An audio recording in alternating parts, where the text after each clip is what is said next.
शेती माझी प्रयोगशाळा या यूट्यूब चॅनलमध्ये मी आपलं स्वागत करतो. या चॅनलवर आपण नवीन असाल तर या चॅनलला सबस्क्राईब करा. या चॅनलचे नवनवीन व्हिडिओ पाहण्यासाठी बेल आयकॉन नक्की दाबा. आपणास व्हिडिओ आवडल्यास लाईक आणि शेअर अवश्य करा. नमस्कार, मी डॉक्टर मच्छिंद्र बांगर, महाराष्ट्रातील आणि देशातील हवामान परिस्थिती संदर्भात ताजा अंदाज देणार आहे. आता आपण बघतो आहोत की मान्सूनला अनुकूल अशा प्रकारचं वातावरण ITC-Z आणि विषुववृत्ताच्या आजूबाजूने आपल्याला कमी दाबाचे क्षेत्र तयार होताना दिसत आहेत.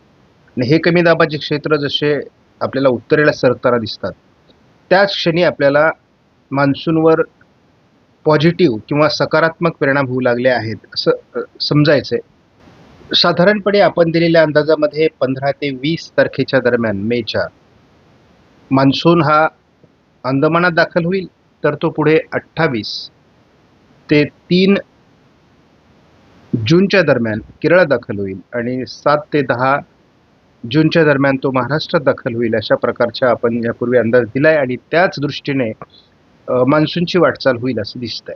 आज भारतीय हवामान खात्याने दिलेला अलर्ट बिहारमध्ये रेड अलर्ट आहे, विदर्भामध्ये, छत्तीसगडमध्ये, झारखंड आणि पश्चिम बंगालमध्ये आपल्याला ऑरेंज अलर्ट दिलेला आहे आणि महाराष्ट्रात आज देखील पावसाची शक्यता हवामान विभागाने व्यक्त केली आहे.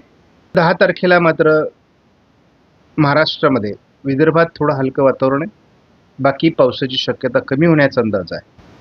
महाराष्ट्रामध्ये पावसाची शक्यता 11 तारखेला व्यक्त करण्यात आलेली नाही. महाराष्ट्रात 12 तारखेलाही पावसाची शक्यता नाही. भारतीय हवामान खात्याने महाराष्ट्रामध्ये 13 तारखेला देखील पावसाची शक्यता व्यक्त केली नाही. गेल्या 48 तासामध्ये कोकणात देखील काही भागात पाऊस झालेला आहे. विदर्भात पाऊस झाला आहे थोडा. सांगली, कोल्हापूर, सिंधुदुर्ग, रत्नागिरीच्या काही भागात अगदी रायगडपर्यंत आणि विदर्भात तुरळक असा पाऊस झालेला आहे. बाकी भारतामध्ये पाऊस आहे, परंतु सर्वात अधिक पावसाचा प्रभाव हा दक्षिण भारतातील काही राज्यांमध्ये, अगदी कर्नाटक, तेलंगणा, केरळ आणि तामिळनाडूमध्ये आहे. आणि दक्षिणेत पाऊस वाढणं हे देखील मान्सूनपूर्व पावसासाठीचं अनुकूल लक्षण आहे. पहिली गोष्ट लक्षात घ्या, सर्वांसाठी सांगतो, कोणतंही दूरवरचा अंदाज सांगणारं मॉडेल हे महाराष्ट्रात चांगला पाऊस यावर्षी सांगत नाही आहे. आपण जर CFS मॉडेल बघितलं तर जूनमध्ये दुष्काळी परिस्थिती दाखवली जाते, अतिशय कमी पाऊस दाखवला जातोय. आपण जुलैमध्ये देखील या मॉडेलने महाराष्ट्रात दुष्काळी परिस्थिती दाखवली आहे, भारतात दुष्काळी परिस्थिती दाखवली आहे. ऑगस्टमध्ये थोडं मराठवाड्यामध्ये पाऊस दाखवला आहे, बाकी दुष्काळी परिस्थिती दाखवलेली आहे. आणि सप्टेंबरमध्ये मात्र दयनीय अवस्था दाखवलेली आहे. हे दाखवण्याचं कारण काय की कुठलंही दूरवरचं मॉडेल हे भारतामध्ये चांगला पाऊस होईल असं सांगत नाही. तरी देखील आपण सरासरी पावसाचा अंदाज महाराष्ट्रात दिलेला आहे आणि आपला गेल्या काही वर्षाचा अनुभव त्या पाठीमागे कारणीभूत आहे. परंतु हे असताना देखील आपल्याला जे निगेटिव्ह, नकारात्मक अंदाज आहेत हे सुद्धा लोकांच्या समोर मांडले पाहिजेत, कारण सध्याचं वर्ष हे कसोटीचं वर्ष आहे आणि दुष्काळाचे संकेत हे कायम आहेत. आपण उद्याच्या व्हिडिओमध्ये ब्लॉग चॅनलवरही आणि आपल्या स्वतंत्र व्हिडिओमध्ये देखील अल निनोची सध्या काय परिस्थिती आहे किंवा IOD, इंडियन ओशन डायपॉल कशा पद्धतीने पुढे सक्रिय होऊ शकतो या संदर्भातले अंदाज देखील बघणार आहोत आणि तो महत्त्वाचा व्हिडिओ असेल. आपण NMME हे मॉडेल आहे, हे अनेक मॉडेलचा एकत्रित अंदाज देणारं मॉडेल आहे. याने देखील जून, जुलै, ऑगस्ट आणि सप्टेंबर या महिन्यामध्ये महाराष्ट्रात सहित भारतामध्ये दुष्काळ दाखवलेला आहे. कुठलंही मॉडेल सपोर्ट करत नाही आहे आणि असं असताना आम्ही कसोटीने अंदाज देण्याचा प्रयत्न करतोय, सत्य समोर मांडण्याचा प्रयत्न करतोय. परंतु आज मी पहिल्यांदा महाराष्ट्रात नाही तर संपूर्ण भारतामध्ये दुष्काळी परिस्थितीचे संकेत हे आपल्याला संपूर्ण सर्वच मॉडेल मांडतायत. IFS मॉडेलने आज महाराष्ट्रात पावसाची शक्यता व्यक्त केलेली नाही, परंतु बंगालच्या उपसागरात वातावरण बदलू लागलं आहे. 9 तारखेपासून बंगालच्या उपसागरात वातावरणीय बदलाला सुरुवात होते आहे. 10 तारखेला आपण बघतो बंगालच्या उपसागराच्या दक्षिणेला कमी दाबाचं क्षेत्र विकसित होत आहे.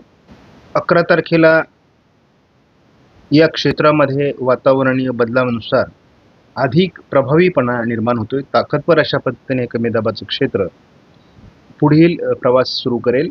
12 तारखेला प्रत्यक्ष कमी दाबाचा किंवा डिप्रेशनचा आकार हे चक्रीय वादळे घेतील. 13 तारखेला याचा प्रवास सुरू होईल.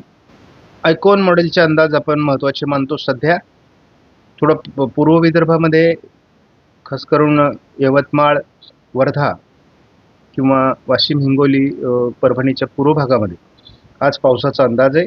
थोडा सोलापूरच्या आजूबाजूने वातावरण असेल किरकोळ स्वरूपामध्ये. यामुळे तरी आज दिवसभरामध्ये थोडं पश्चिम महाराष्ट्र, मराठवाड्याचा पूर्व भाग, पूर्व विदर्भ, दक्षिण कोकण वातावरण दाखवलं आहे.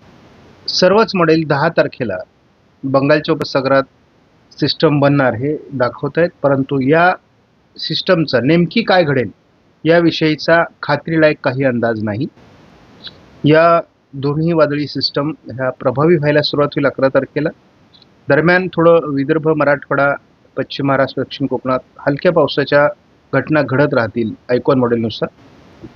12 तारखेला या दोन्ही प्रणाली म्हणजे केरळच्या आजूबाजूने आणि अंदमानाच्या आजूबाजूने प्रभावी होतील. 13 तारखेला घाटमाथ्यावर दक्षिण कोकणामध्ये पावसाचं प्रमाण वाढू शकतं. पूर्व विदर्भामध्ये पावसाचं प्रमाण वाढू शकतं. 14 तारखेला देखील महाराष्ट्रात पावसाच्या हालचाली वाढतील.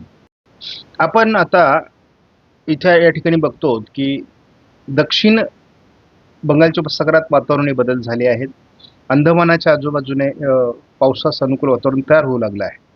परंतु हे कसं बदलतंय हे आपण या व्हिडिओमध्ये बघू शकता. 10 तारखेला या वातावरणात किती बदल होतो हे आपण बघू शकता. 11 तारखेला अजून आपल्याला बदल होताना दिसेल. 12 तारखेला त्याही पेक्षा आपल्याला या ठिकाणी अजून म्हणजे जास्त बदल होताना दिसेल. हा महत्त्वाचा आहे. 14 तारखेपर्यंतच मान्सूनला पोषक वातावरण अंदमानामध्ये तयार होत आहे. अंदमान समुद्र म्हणजे आपण या भागाविषयी बोलतोय. आणि त्यानंतर आपल्याला केरळमध्ये देखील मान्सूनच्या ॲक्टिव्हिटीज कधी घडतील याविषयीचा अंदाज असतो. परंतु या ठिकाणावरून मान्सून पुढे सरकण्यासाठी जवळपास 10 दिवसाचा कालावधी लागतो. मान्सून साधारणपणे 15 ते 20 तारखेच्या दरम्यान जर अंदमानात आला तर त्यानंतर साधारण 28 तारखेपासून 3 जूनच्या दरम्यान, म्हणजे 28 मे ते 3 जूनच्या दरम्यान तो केरळात येऊ शकतो असा आपण अंदाज व्यक्त केलेला आहे. सध्या एक कमी दाबाचं क्षेत्र हे या दरम्यान आहे आणि याचा प्रभाव वाढत जाऊन महाराष्ट्रात मान्सूनपूर्व पावसाच्या घटना घडू शकतात असा एक अंदाज आहे.